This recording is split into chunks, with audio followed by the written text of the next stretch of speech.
All right. We've got a lot of space here. Okay, let's jump right in. So, first of all, thank you all for choosing our session. I know there are a lot of concurrent sessions. It is thinking a bit about health and climate and the environment. I think, as I just shared, situates a lot of what we're. I think what's most powerful in the conversation that can really move the needle. And we've got folks who have been leading that conversation from the jump. So I'd love to hand it over to you. Give us a quick introduction, what you're hoping to communicate today, and then I think we'll jump right in with the conversation. So do you want to start us off right here? Sure. I'm Laura Carter Robinson. I'm a clinical psychologist based in Ann Arbor, and I see clients in Michigan and also in a number of other states that experience extreme weather events. And I also am on the executive committee of Climate Psychology Alliance of North America, which is a group of mental health professionals who are dedicated to getting this issue out into the public, teaching people about mental health and climate change, and also helping train mental health professionals as well. And today I just want to talk about all the different mental health aspects of all of this. It's not something that is well known to most people. Thank you so much. Yeah. Thanks, Laura. Hi, my name is Dr. Porsche Fischer. I am Wayne State faculty in the Center for Health and Community Impact, where we train community health workers, also known as CHWs, to staff mobile units that go into underserved communities in Metro Detroit and provide medical care to the uninsured and underinsured. Thank you. Hi, my name's Sue Ann Bell. I'm faculty at the University of Michigan School of Nursing. I'm a clinician scientist, which means half the time I spend my time providing clinical care, and the other half of the time I spend my time doing research. My clinical life is as a nurse practitioner in disaster response, and I spend several months out of the year responding to disasters as part of a federal disaster response team. And the rest of my time studying the short and long-term health effects of disasters, particularly on older adults. I also use my research and my clinical experience to advocate for policy change through roles at advisory roles at the Federal Emergency Management Agency and at the U.S. Department of Health and Human Services. And as a clinician scientist, I always say my practice informs my research, and the research informs the practice that I do. So thank you for having me. Hello, everyone. I'm Ricky Ackerman. I'm the Chief Sustainability Officer for Eastside Community Network. I'm pinch hitting for Donna Gibbons-Davidson today, if anyone's confused from the program.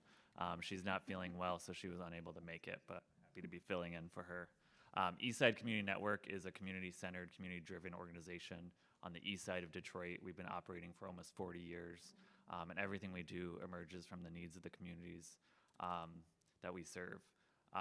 And so we're working to center those needs in policy and amplify the voices of our residents in order to push for the changes they want to see made.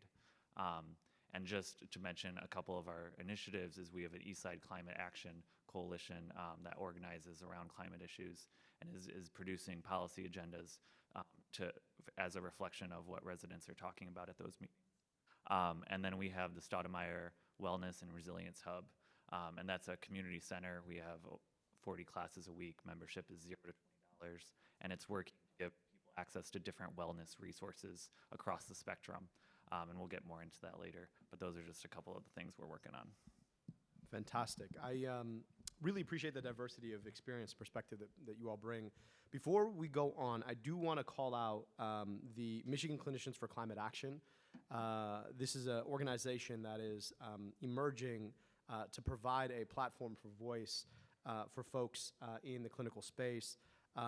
It's MICA for short, and I hope that if you're interested in cultivating a climate in which the health and well-being of all Michigan residents can thrive, that you'll talk to, where's Dr. Del Buono right there, about it, and I hope that you'll sign up. I think it can be a really, really awesome platform.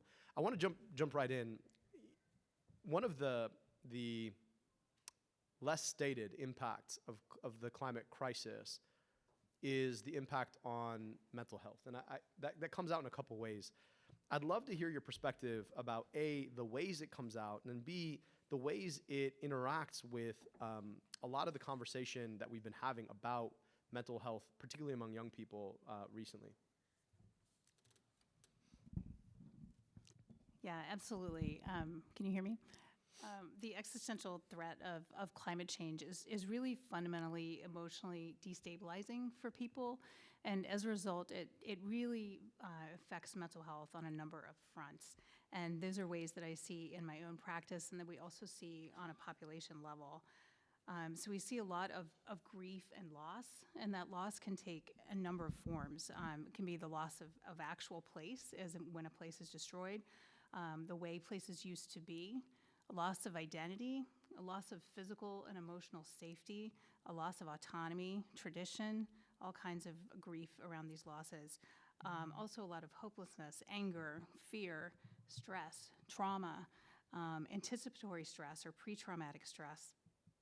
And I also see people here who are affected by the warming winters, the toxic algae on Lake Erie, and ice storms and flooding as well. And at the population level, we see a lot of other things too. You know, we see things like increasing numbers of suicides and substance abuse and psychiatric hospitalizations due to increasing temperatures. And I want to talk about young people, but I also really want to jump in and quickly say something too about equity and justice, since that's so important to what we're talking about today and so important to this issue, because climate change amplifies structural inequality and lack of access to resources. So communities that are already made vulnerable through decades, of being put in situations where they are influenced by policy and oppressed in this way, are at much higher risk of the mental health consequences of climate change. And Black and Latino Americans are more concerned about climate change than white Americans, and for good reason. And we also don't have enough mental health professionals to deal with this issue yet. And there was just a study that just came out about this recently, the very first study looking at this, and only 67% of mental health professionals felt that they could not deal with the mental health effects of climate change with their clients. So when you look at that and you look at equity issues, you're looking at a huge problem there. In terms of young people, and we heard, some young people speaking here earlier today, they have grown up under the specter of climate change. It's always been with them and it always will be with them. That's a tremendous burden to carry. There's a really important landmark study that was done a couple of years ago, 10,000 young people, ages 16 to 25, all around the world, and 56% of them felt that humanity was doomed. 75% felt that the future is frightening, and only 5% were not worried at all about climate change. I work with a lot of young people from college age on up, and I see this kind of thing all the time, so it's really devastating for young people. I really appreciate one of the points that you emphasize, which is the consequences of climate change. They pulsate. It's not a linear exposure. It's something that happens moment after moment and episode after episode. Professor Bell, you work on disaster response. How do you think about the mental health consequences of that, right? Because you think about the profound sense of loss and grief, and the hard part about navigating the impact of climate is that it's sort of secondary to, you name the crisis, the tornado, the hurricane. And I think what's happening is younger folks are connecting it a lot more clearly, that this is a function of the climate crisis. So as you think about disaster response and preparedness, how does that mental health feature play into the kind of response that we have to have and the narrative, the conversation that we have to have about it? That's a great question. Hearing Dr. Carter Robinson talk, hearing you talk, I'm reminded of being one of the first responders allowed into the campfire community in Paradise, California after the fires were out, but before community members were allowed to be back. And I remember how I felt walking around the community and seeing cars and houses with a large orange X over over the houses or the cars, which meant that they'd been cleared for, there was no body, there was no human remains in these houses. And I'm there as a responder, but the way it felt for me, trying to navigate my own feelings about being there, seeing a community devastated, and then support the people in the community who I was caring for in the shelters is, you know, it's a complex thing to try to be able to help people while you're navigating it yourself. Another point that I want to make about when we're thinking about long-term effects of disasters, mental health, is that we know that older adults, for example, have 80% of older adults, for example, have at least one chronic health condition. And those chronic health conditions are made worse during disasters by a lack of access to health care. But what we don't know enough about, and what we really need more information about, is how the traumatic stress from a climate shock or an extreme weather event is making those healthcare conditions worse. And I think that's a big gap that we don't understand, that we need more work to fill. I really appreciate that. Dr. Fischer, you work on empowering community health workers, folks who come from a community, to both respond and organize. And I want to hear your perspective on how you think about organization as a response unto itself. Right? There's a helplessness that I think comes with the climate crisis. We all kind of know what not to do. The hard part is we don't always know what to do, right? And your work is about empowering folks in marginalized communities through organizing. How does that look to you, and how do you connect between the consequences of this and the things that folks can do in their communities to address the crisis on its own? So that's a lot of questions. I'm going to try to unpack that in 2 minutes or less. So we train community health workers who are paraprofessionals who are also trusted members of the local communities in which they serve and live. So these are workers that already know the people in the community, who may be members of historically excluded, marginalized, vulnerable groups that have suffered from decades of systemic racism. And so when that happens, the people in these areas have a legitimate mistrust of large-scale organizations, institutions, and health interventions. And so when you're trying to organize an intervention, in this case on the mitigating the impacts of climate change, you have to realize that sometimes the messenger is just as important, if not more so, than the message. Because if the message is coming from outside of the community, from an organization that may have had a history of doing things in the past that were less than altruistic, then that message might not be received as well as originally intended. So using these people who are already in the community that the people know and trust from previous relationships to spread this message in a culturally and linguistic appropriate way, I think is the first step. I really appreciate that. And at Eastside Community Network, an organization I love and find great appreciation for, you guys are thinking about resiliency as a collective engagement. I think it's really interesting that you ask folks to become members, right? And there's a sense of my giving into this and investing in this as a space for organizing and engagement. Can you tell us a little bit about what you found in that work? How has the community come together around its own uplift and its own empowerment? It's a big question. I think to start, after extreme events, what we see is that the social connectivity is really where people have more positive outcomes. So we work with a number of block clubs and neighborhood groups, and those areas, people were bringing people to us to help serve them after the 2021 floods.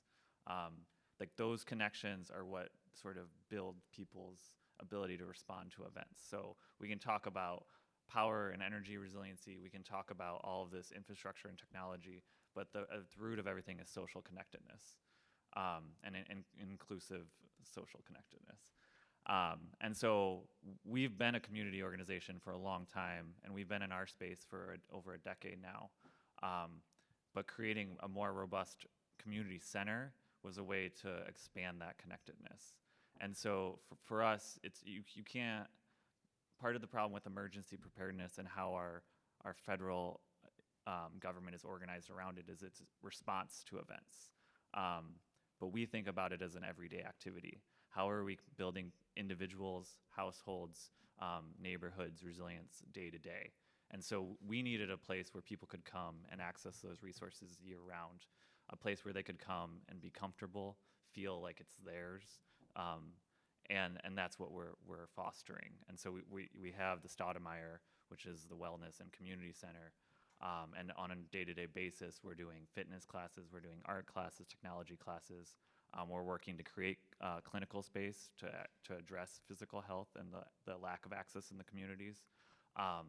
But more so, it's a place where people feel comfortable, where they're meeting their neighbors or people from different neighborhoods and forming those social networks. And then the other aspect of this is building out a network across the east side of Detroit. So there's a lot of people in the neighborhoods who have been doing this work for a long time with very, very little resources. And they've turned houses into community hubs. There's someone who's turned a trailer into a community hub. And so we're figuring out how do we lift up all these folks to give them the resources they need to have even greater impact and connect together so that the resources are being distributed throughout and we don't all have to be fighting for those resources or working to form those relationships, but it works as a network. And we have a much bigger space than a lot of those other groups, but with transportation access, then we can be bringing them to our space, but they know where to go in their neighborhood. I want to pick up actually on the experience of the flooding in 2021. I mean, that's almost 2 years away. I mean, from where we sit right now, happened 2 years ago. And yet, the consequences don't stop after the flooding stops, after it leaves the news. Can you talk to us about some of the ways that community members are still struggling from the consequences of that? Yeah, and people still haven't recovered just in terms of their house. There's still people without furnaces, without water heaters, who still have wet basements with water in it. And there's been more flooding since then, right? But it's not a federal disaster, so they don't have access to even the inadequate resources that some did in response to the 2021 events. So those health impacts from that, all of that sitting there, is getting worse. That we know over time, mold, mildew are going to form. And it's really hard to identify all those folks that need those help and get them the support. And there's complications around home ownership versus renting and delinquent landlords. So that's like some of the work we're doing too, is how do we help get people into housing resource programs to get them furnaces replaced. But I think the other thing is the mental health aspects that we're talking about.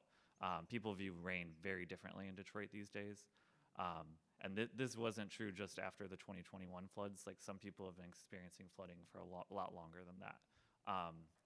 So that's just another trauma that even I have not experienced flooding myself, but that's what I'm thinking about every time it rains is who's going to be impacted, whose health is this going to put at risk.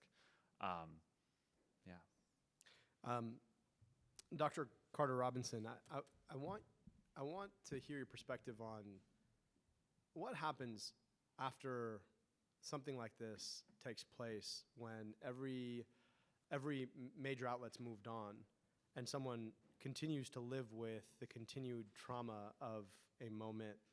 How do you process that with someone, and of what value is the narrative about a broader climate crisis? Does that factor in, and if so, how does it change the way people think about what's happened to them?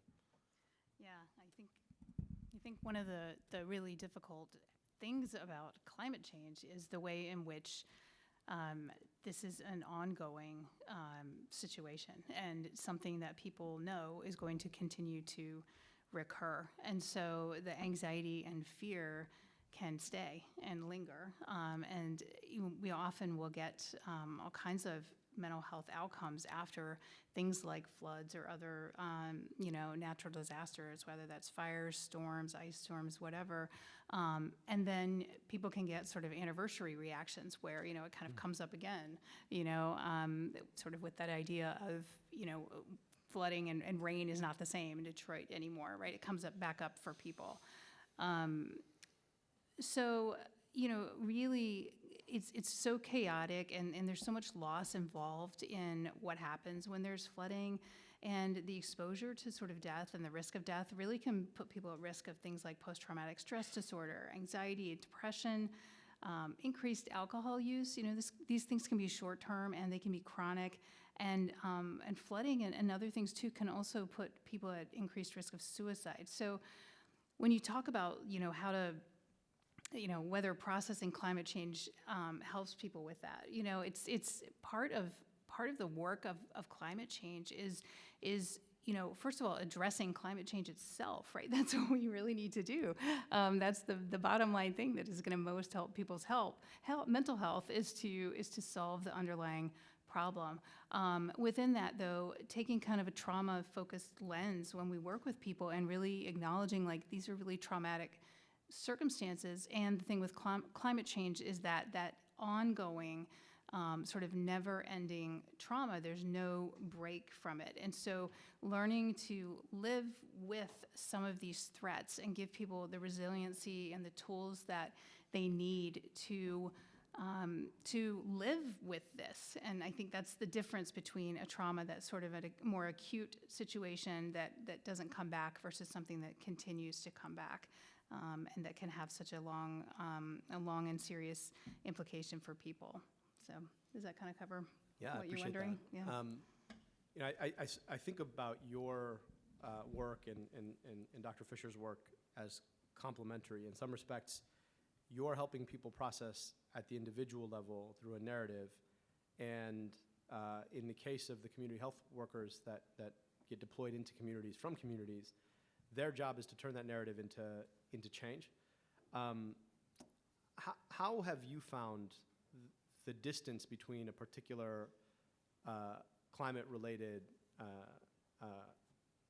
disaster and folks' ability to make sense of it or invest in addressing the future?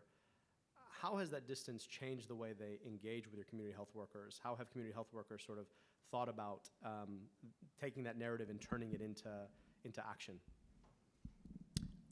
That's a great question. I think the biggest obstacle there is that when you're dealing with vulnerable populations that are in under-resourced and underserved areas, they're already carrying such a heavy burden with the consequences of the results of the social determinants of health in that area, that adding something else exponentially decreases their ability to cope with all of the burdens that they have. So really giving them ways that they can make changes that will not be overwhelming, and providing educational resources that are not alienating.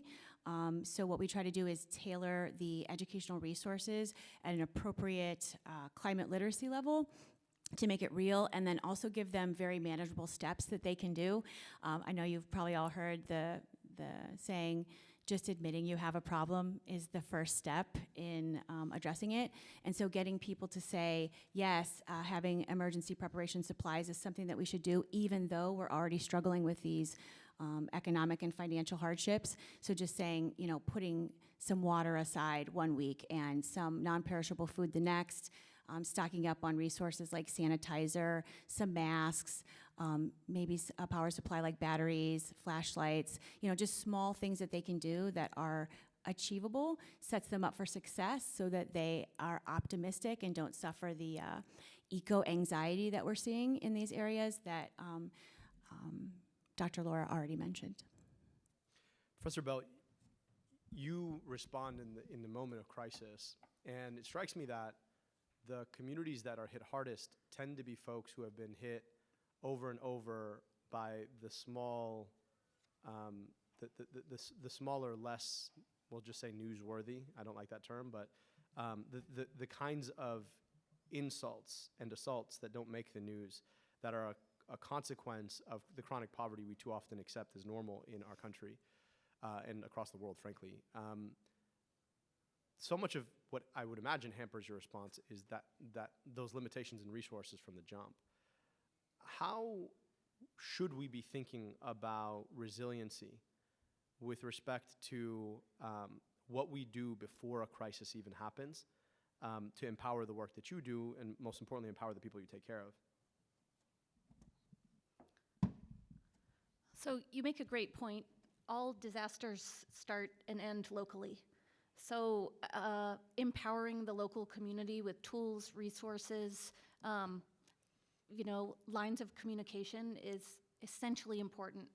We always say that those relationships need to be in place on blue sky days, if you will. So there's days where there's not disasters or there's not something going on. So I think that, if you think about resilience, then that's communication and community are two of the essential pieces to support local communities. And having those relationships in place is just so important. But for, I don't know how many years, as long as I can remember, when we think about responding to emergencies or emergency management, we operate from a reactive stance instead of a proactive stance. So even, though we we're expecting a major pandemic in the United States, we still, when it came to COVID, we still were not prepared, not nearly as prepared as we should be or should have been. And I think there's, really no question about that. And so we have poured resources into pandemic preparedness. But as we are, the declared emergency around the pandemic has ended, so has the resources and the attention towards pandemics, even though we know there's going to be another pandemic. I was in a fire-affected community a year or two ago and had a community member say, well, we've had our 100-year fire, and so we know our community isn't going to have to deal with this again. And, I think we can't say things like that anymore because we always have to be prepared for, we have to take those proactive steps, and it's the reactionary stance that we come from that really is what's hindering advancements. And that's, we talked a little bit about the individual level, actions. We've talked about community level actions, but we really do need to think about that proactive stance from a policy standpoint and from a social standpoint, because that's where we can make change across communities and for individuals.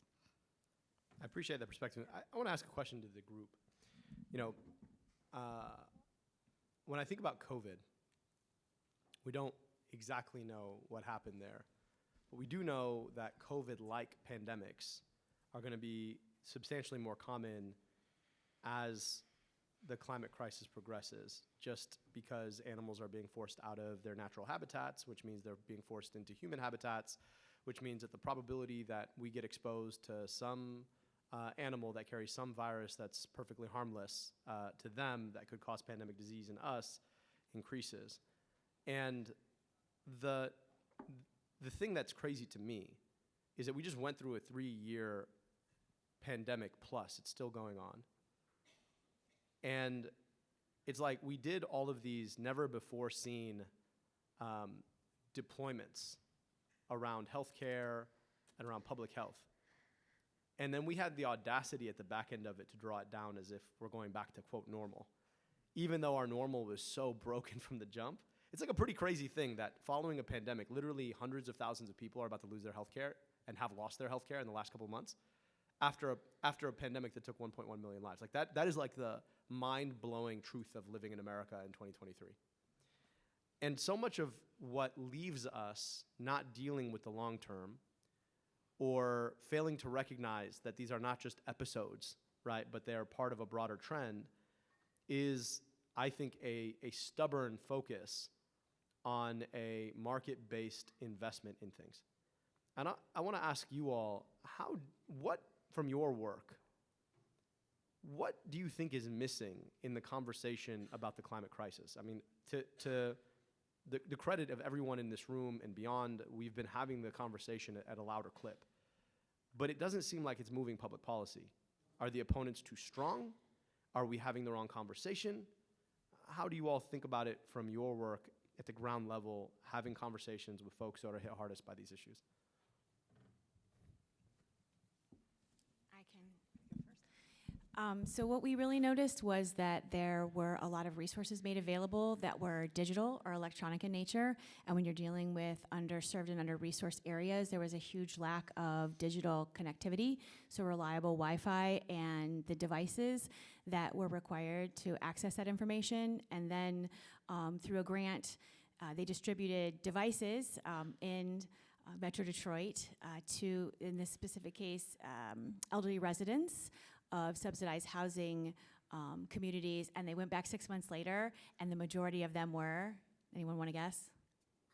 Still in the box. Yep, not even unwrapped. So just not familiar or confident with unboxing. We've made a lot of resources made available, like disaster preparation, disaster mitigation. There's a lot of resources that people in certain communities can't access, so I would suggest really moving forward with digital literacy campaigns and trying to bridge the digital divide between the resources that people have created that might be great and the people in the vulnerable communities who need them the most.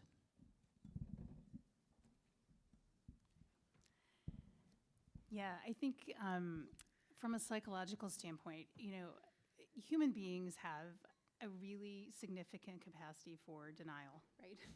We see that on all kinds of levels, and particularly at, all of our higher levels, political levels, social levels. And we even have the capacity at a little bit less than the denial level, right? The level of like, we know things are happening, but maybe we can just pretend they're not happening, and we can kind of just keep doing. We can go back to what we did before. We can continue life as it is. But the reality is that is completely not true. And what you're referring to, is the fact that our systems are so broken, and they are so broken in countless ways. And certainly our culture and our society and our world is really unhealthy from a psychological and emotional point of view, as well as other points of view too. And so what we have is a world where, care, for example, maybe came to the fore in some aspects during the pandemic, for example. It's now receded.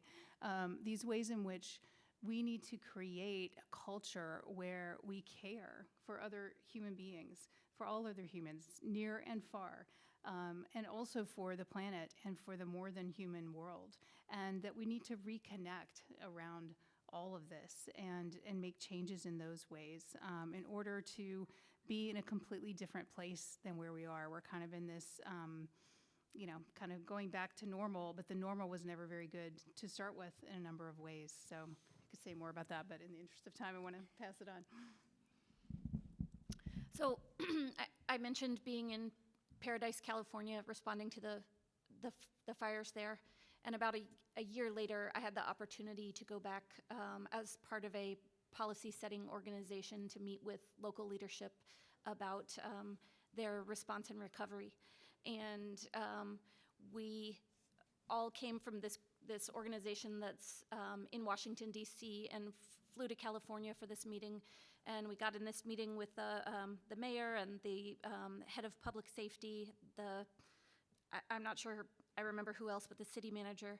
And, they thanked us for being there and then said, so tell us why you're here. And we said, we're trying to write this report that is around, how we understand mortality, people more accounting for deaths after disaster.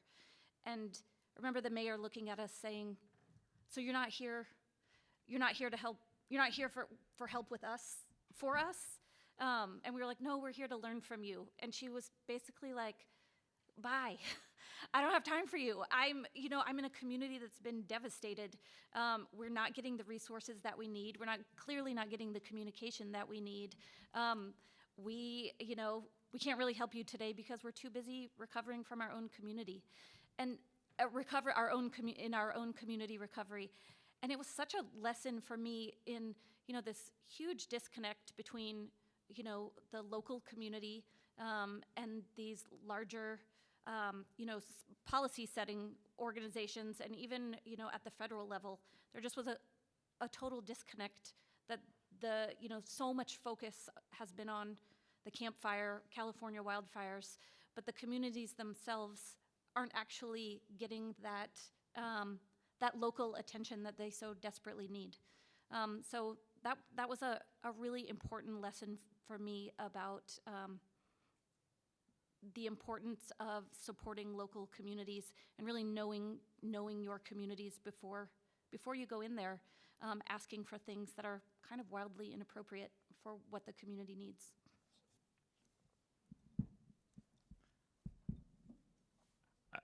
I mean, I think the underlying problem is racially motivated capitalism. I mean, that's creating all the problems for us solving these problems. It's created the problems in the first place. Yes. It was mentioned at the legislature panel earlier that even though we have Democratic majorities in all the houses now, right, control, the institutions, all of the things the processes they have to work for are rooted in racism and inequity. That those systems are built on a problematic history we have in this country. So all the outcomes we're working towards are centered around GDP, they're centered around profit, around jobs, all these things that are economic indicators. So we're still really far from actually centering health in any of this. We're not centering people in any of this. So those are the overarching problems. After the flooding in 2021, the Department of Homeland Security and Emergency Preparedness for Detroit was out there doing calculations based on the damage from the floods in order to petition for a federal declaration. So they're out there just taking like the cost impact of these floods. They weren't talking about who was impacted, how many people were impacted. They're talking about the money. And it was even said in a public meeting that it was helpful that Chrysler lost a whole parking lot full of cars because that added up real quick.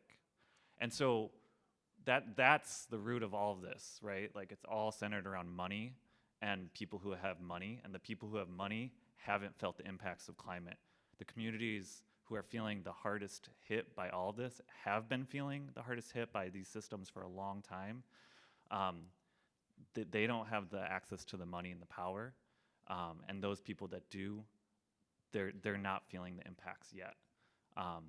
And so that to me is the root of all of this. And if we're not changing our values and the things that we're orienting our policy around, then we're just going to replicate the inequitable systems that we've had for a long time.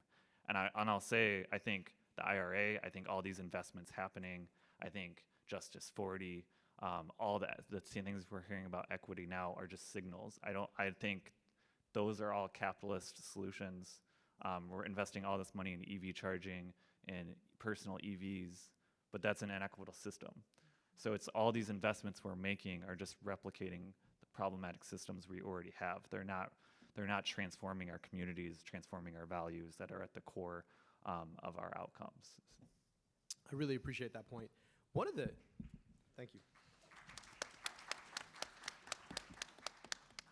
One of the challenges I think all of you touched on is what we take as normal, right? Normal is that baseline that nobody really questions. And often all of these systems that we talk about, the fact that you're not guaranteed health care in this country at baseline, the fact that we continue to process the way we think about transportation in this system built specifically so that a couple of very large companies can sell their product.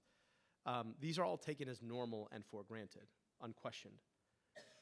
One of the things that happened recently that I thought was a really important moment that we missed the opportunity to take advantage of as people who want to shake the way that people think about normal was East Palestine.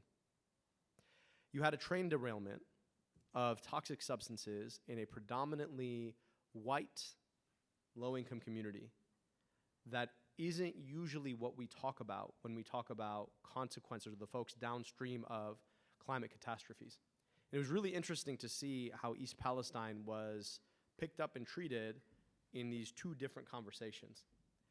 And I want you to think about, and I'd love to, I want your perspectives on, how do we talk about these things in ways that are actually effective? because I spent a lot of time, I guess I'm asking you to do my homework for me here, but I spent a lot of my time trying to talk about these things in ways that don't get people's hackles up, but force them to actually ask questions about the fundamentals, the pillars of their lives. And in the past, I used to think that you just say what needs to be said and people will respond accordingly. But the power of denial, you said it perfectly. The power of denial is immense. And so if you give someone an emotional reason to code you as not caring about them, they will shut down everything you say and not pay attention. So it's not particularly helpful, I found. So I'd love to get your perspectives on how should we be demonstrating the way we process this in a productive way that forces people to ask questions about racially motivated capitalism without using jargony terms like racially motivated capitalism, right? One of my the things I've always sort of come to is like, if it sounds like it came out of a sociology textbook, it probably isn't something people are going to pay attention to.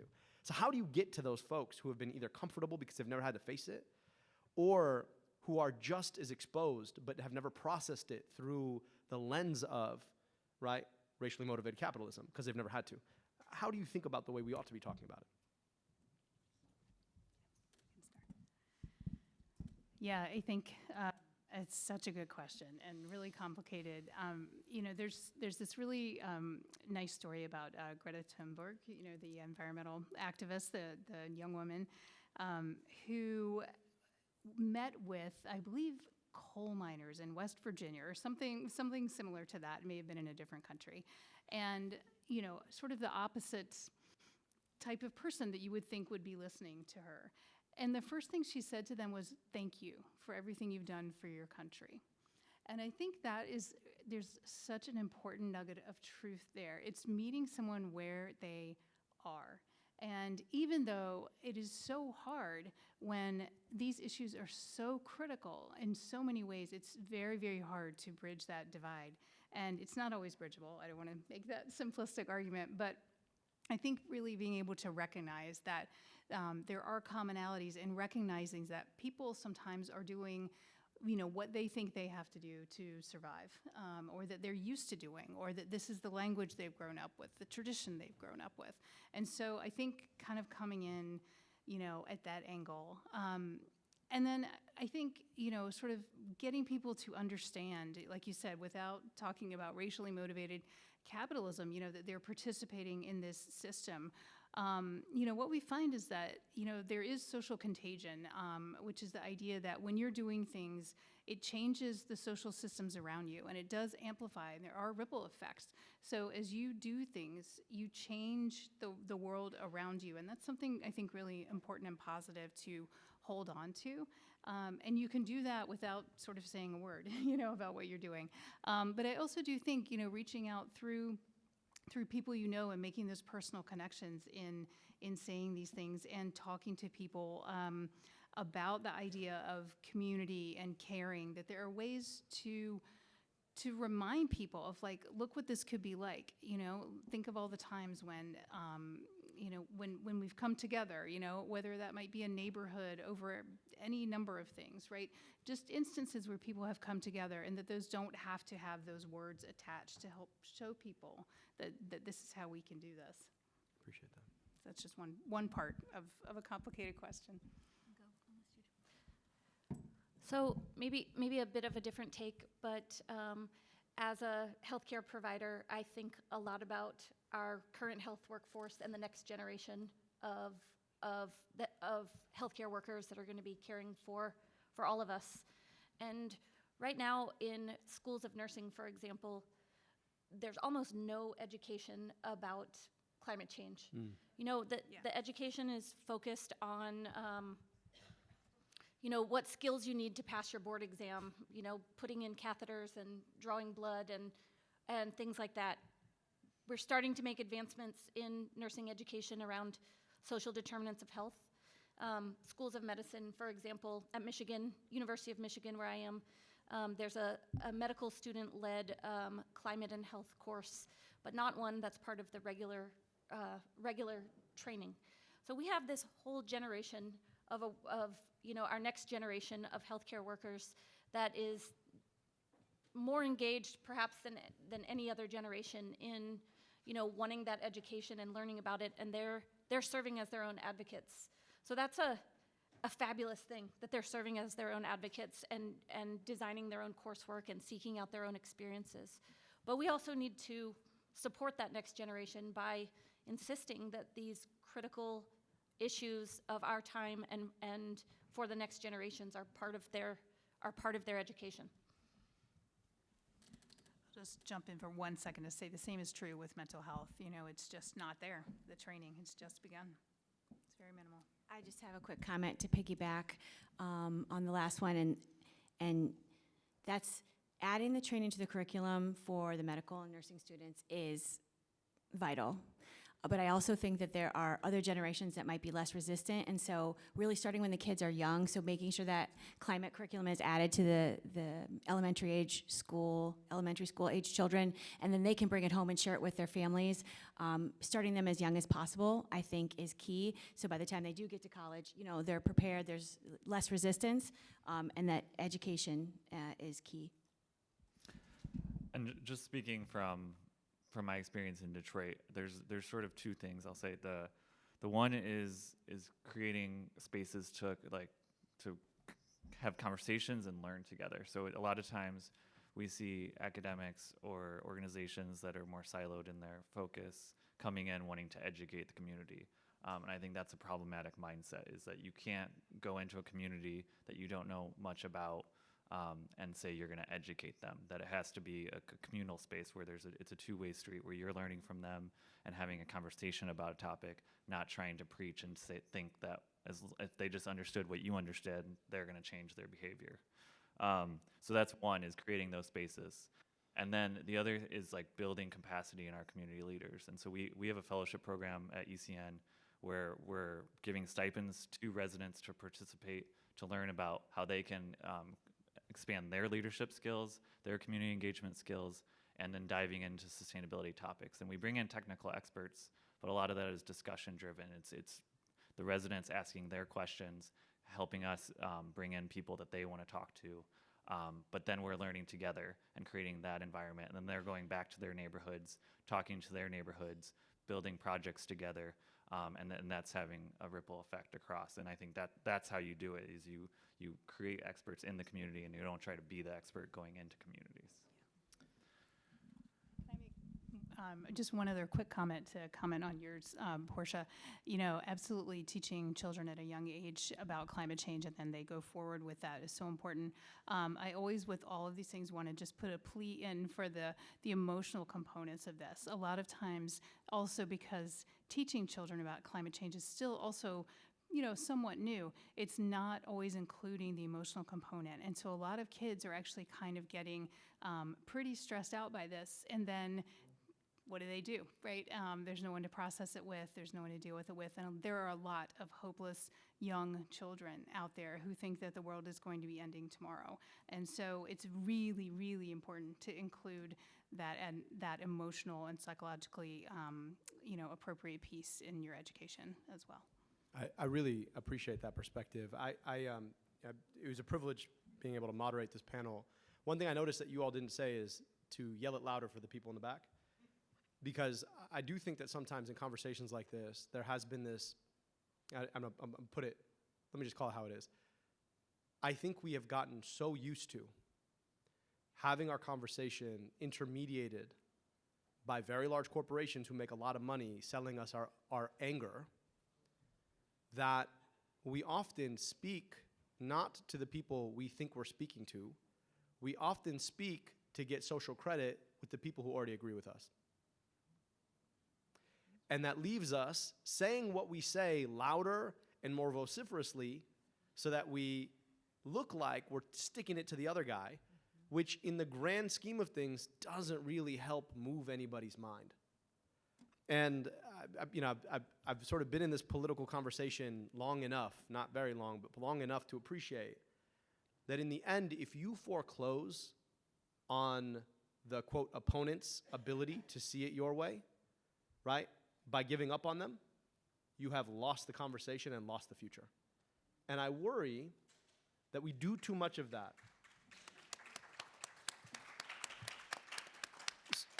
so being able to step back and appreciate that we are speaking out of a position of hope for what we can accomplish together, rather than a position of disdain or frustration with the other. And the last thing I want to say is just, I have a 5-year-old, and this question of the climate crisis came up. She was like, you know, we were planning a trip.